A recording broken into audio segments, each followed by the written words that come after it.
তাদের জামিনে মুক্ত দিছে, কিন্তু নিঃশর্ত মুক্তি দেয় নাই। এখনো তার টনক নড়ে নাই, এখনো সে তার মানে সে মুনাফিক।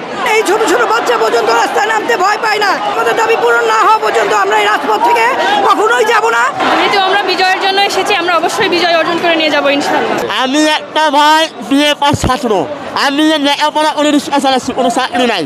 আজকাল চাকরি দিতে গেলে না ঘুষ লাগে কেন? আমি একজন সিএনজি ড্রাইভার, আমি নিজেও দেখছি অন্যায়ভাবে গুলি করে মারে। যে হাসিনা হাজার হাজার মায়ের বুক খালি করতে পারে এরকম সরকার আমরা চাই না। আমরা দেশ স্বাধীন চাই। আমরা চাই ছাত্ররা যে আন্দোলন করছে সে এটা মাইনে নেক বা সে গতি ছাড়ুক, তারা আমাদের দরকার না। আমরা চাই না মানে তার মতো সরকার আমাদের দেশে থাকুক, আমরা চাই না। আমরা হাসিনার পতন চাই। দেশের জনগণ এগুলা বাচ্চাদেরকে দিয়েছে যাতে বাচ্চারা ভালো করে পানি পান করে যেন আন্দোলন করতে পারে। এর জন্য এগুলা সাধারণ মানুষের মানে উপহার, এগুলো হলো সাধারণ মানুষের উপহার। ওর বোঝা উচিত যে ছাত্রদের পিছনে সারা বাংলাদেশের মানুষ এখন আছে, তো নবম দশম সব আছে। আর শেখ হাসিনা মুনাফিক, কথায় এক, মনে এক, দেশে এক, আর মনে এক আর দেলে এক। কথার সাথে কাজের কোনো মিল নাই। আমাদের এসএসসি পরীক্ষার ছাত্রীদের ছাড়ছে, তাদের জামিনে মুক্ত দিছে, কিন্তু নিঃশর্ত মুক্তি দেয় নাই। এটা কি আবার সময় হলে সে কারাগারে নিবে? এই মুক্তি তো আমরা চাই না। এটা কেমন মুক্তি হলো? এখনো তার টনক নড়ে নাই, এখনো সে তার মানে সে মুনাফিক।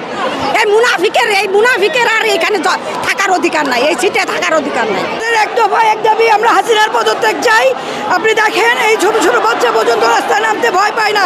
আমরা আমাদের দাবি না মানা পর্যন্ত, আমাদের দাবি পূরণ না হওয়া পর্যন্ত আমরা এই রাজপথ থেকে কখনোই যাব না। আমরা আমাদের বাড়ি থেকে বিদায় নিয়ে আসছি। যেহেতু আমরা বিজয়ের জন্য এসেছি, আমরা অবশ্যই বিজয় অর্জন করে নিয়ে যাবো ইনশাআল্লাহ। আমি একটা ভাই বিএ পাস ছাত্র, আমি লেখাপড়া করে রিক্সা চালাচ্ছি, কোনো চাকরি নাই।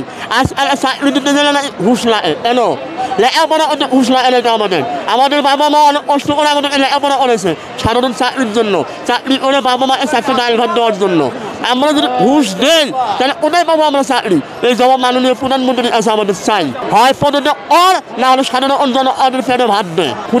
ক্ষুধার্ত ভাত চাই, আমি ভাত। আমরা নিজের থেকে আমরা প্রতিবাদ জানাইতেছি।